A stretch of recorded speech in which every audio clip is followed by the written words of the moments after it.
Selamat pagi, kembali berjumpa dalam pembelajaran materi 5, yaitu tentang Nabi Elia. Materi yang akan kita capai dalam pembelajaran hari ini adalah yang pertama, kita mampu dan berani berkata jujur. Memahami arti dan tugas seorang nabi. Merefleksikan dalam diri karya-karya Allah dalam setiap hidup masing-masing siswa. Inilah tujuan pembelajaran kita hari ini.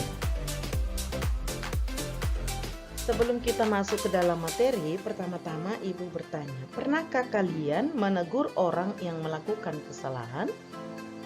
Tentu pasti pernah, baik di rumah atau di sekolah. Namun, siapa yang kita tegur berbeda-beda. Yang kedua, bagaimana perasaanmu menegur orang yang melakukan kesalahan? Sepihak mungkin kita merasa lega karena kita dapat mengingatkan orang-orang yang melakukan kesalahan. Tapi mungkin saja kita sepihak merasa takut jangan-jangan orang yang kita tegur itu menjadi marah. Yang ketiga, bagaimana reaksi orang tersebut?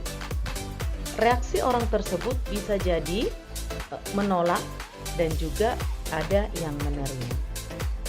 Jika ia menerima, berarti dia menyadari bahwa ada orang yang masih memperhatikan dia dan masih menyayangi dia. Dan bahkan dia pasti mengatakan terima kasih. Tetapi ada orang yang menolak karena dia merasa gengsi atau merasa dicampuri urusannya, sehingga dia merasa tidak senang kalau ditegur. Inilah situasi-situasi yang sering kita hadapi dalam kehidupan kita sehari-hari. Setelah kita menjawab pretest dalam pertanyaan sebelumnya, sekarang mari kita amati gambar-gambar berikut ini. Gambar yang pertama, orang yang hidup dengan bergelimang harta atau uang. Gambar yang kedua adalah orang yang hidupnya menikmati kesenangan dengan teknologi zaman sekarang ini sampai lupa waktu. Yang ketiga, orang mencari jalan pintas untuk kesembuhan dengan pergi ke dukun atau ke orang pintar. Sedangkan yang keempat, menikmati makanan yang siap saji atau sering disebut dengan junk food. Anak-anak, setelah kita melihat gambar di atas, ini menggambarkan kehidupan manusia zaman sekarang. Pada zaman sekarang, kadang-kadang orang mudah lupa kepada Tuhan. Mereka lebih sibuk dengan hal-hal yang diinginkan, seperti makanan junk food, bermain game, cari perhatian orang lain supaya viral dengan menghalalkan segala cara, yaitu mungkin dengan cara membuat omongan-omongan ataupun fitnah ataupun perbuatan-perbuatan yang mengundang perhatian orang lain. Kemudian yang keempat adalah mendatangi orang pintar atau dukun untuk mendapatkan keinginannya dan juga untuk merusak orang lain. Hal ini sering terjadi di dalam masyarakat zaman sekarang ini. Ketika orang-orang lupa akan Tuhan, ia akan menjadi pengikut setan. Ia akan bisa dikendalikan oleh hawa nafsunya sendiri, sehingga hidupnya menjadi tidak nyaman. Nah, seperti dalam kisah cerita 7 buli-buli emas dari Cetakmu halaman 60.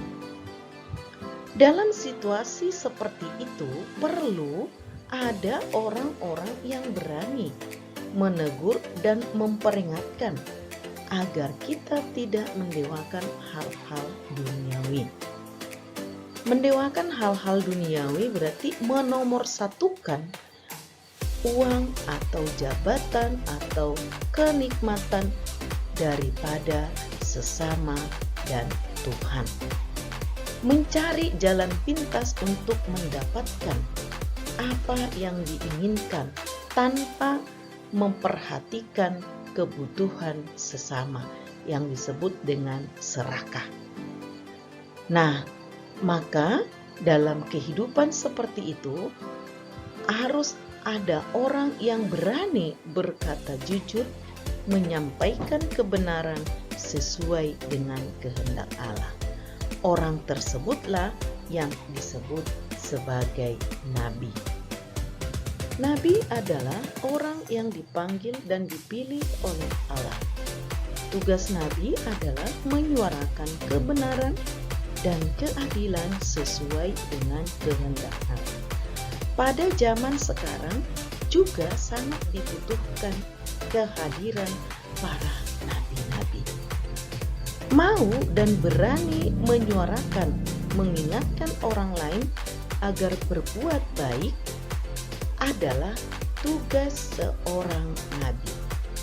Jika seseorang berani menegur orang lain yang berbuat tidak baik, meskipun resikonya mungkin akan dibenci, itu berarti kita sudah ikut terlibat mengambil tugas sebagai seorang nabi. Selanjutnya, mari kita simak apa yang telah dilakukan oleh para nabi pada zaman kitab suci. Kita simak kisah Nabi Elia.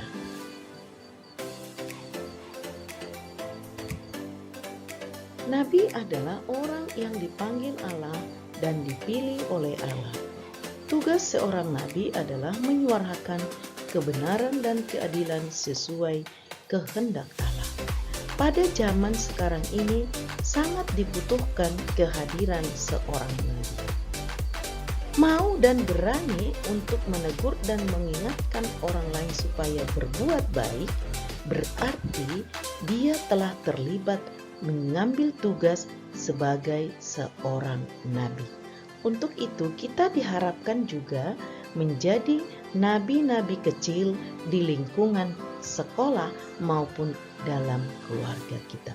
Menjadi nabi adalah siap untuk melaksanakan tugas meskipun resikonya sungguh berat. Seperti yang dialami dalam kisah Nabi Elia.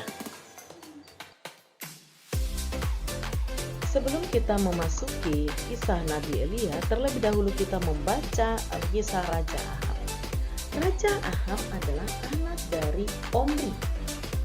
Raja Ahab ini memerintah atas Israel di Samaria kurang lebih 27 tahun lamanya. Sungguh lama.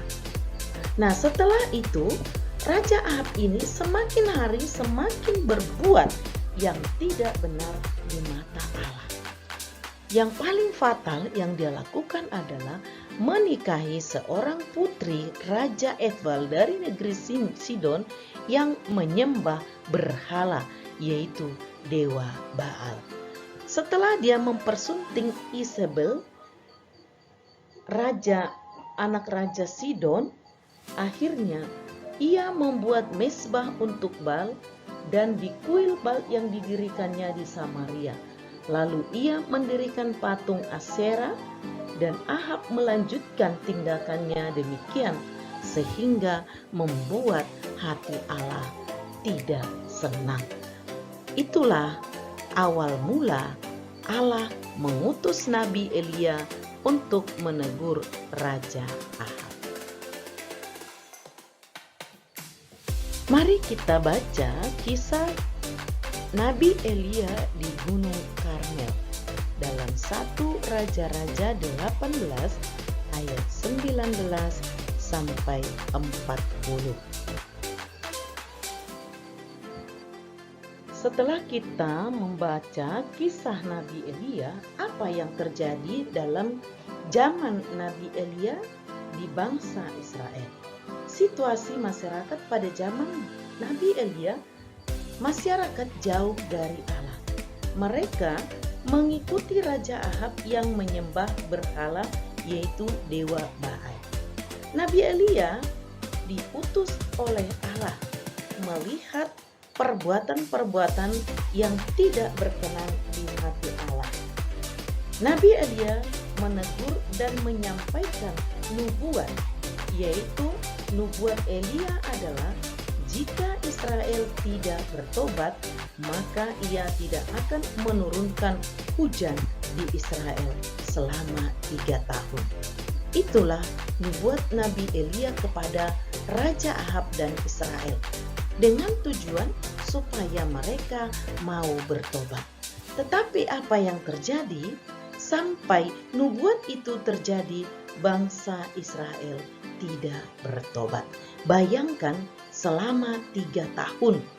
Sedangkan kita di Jakarta saja hanya tidak turun hujan 1 bulan saja sudah kepanasan, minta ampun.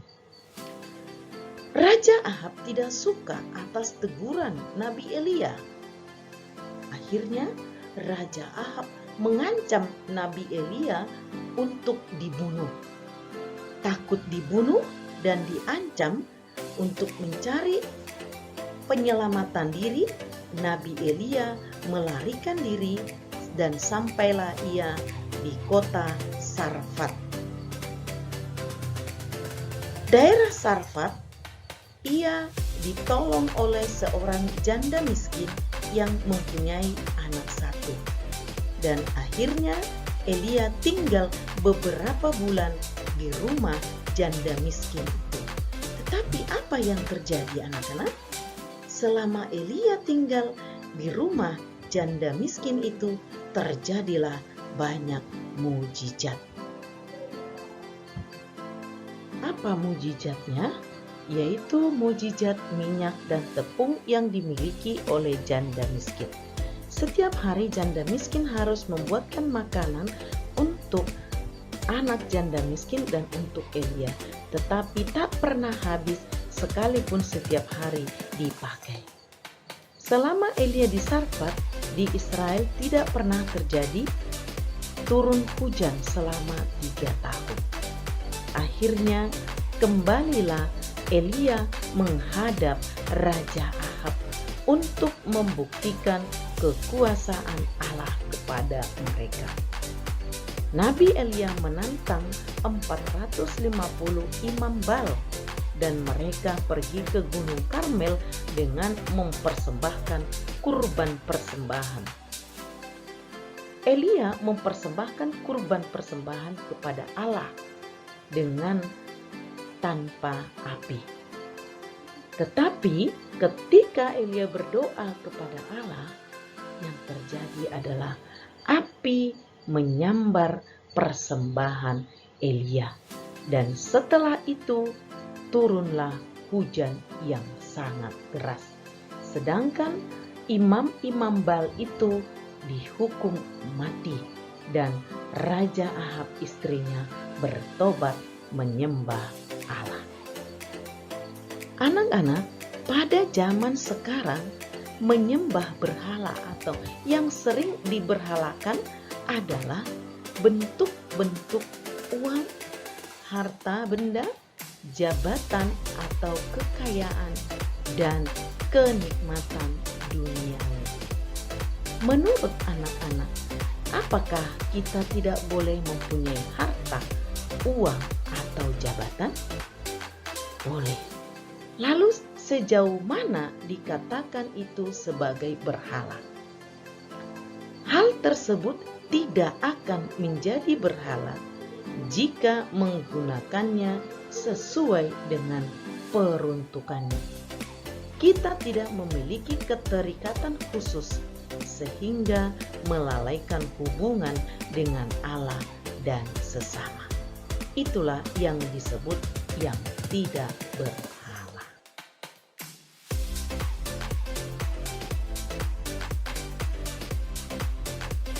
Anak-anak, sebagai bahan refleksi bagi kita adalah, apakah aku lebih mementingkan kesenanganku daripada aku membantu orang tua? apalagi kita sekarang pada zaman masa pembelajaran jarak jauh atau PJJ. Selalu kita berkecimpung dengan laptop, HP, dan internet. Yang kedua, apakah aku lebih banyak bermain di internet atau HP daripada mengerjakan tugasku sebagai seorang siswa? Tantangan yang paling berat zaman sekarang adalah dalam pembelajaran online adalah untuk mengendalikan diri supaya kita lebih fokus dengan pembelajaran. Banyak godaan-godaan yang kita hadapi dengan banyaknya tayangan-tayangan yang mudah kita dapat dari laptop ataupun dari HP melalui internet. Terkadang kita mengabaikan tugas sekolah dan lebih mengutamakan permainan-permainan di internet. Yang ketiga, apakah aku lebih suka bermain game daripada membantu orang tua? Hal ini yang menjadi introspeksi kita hari ini. Sudahkah aku memberhalakan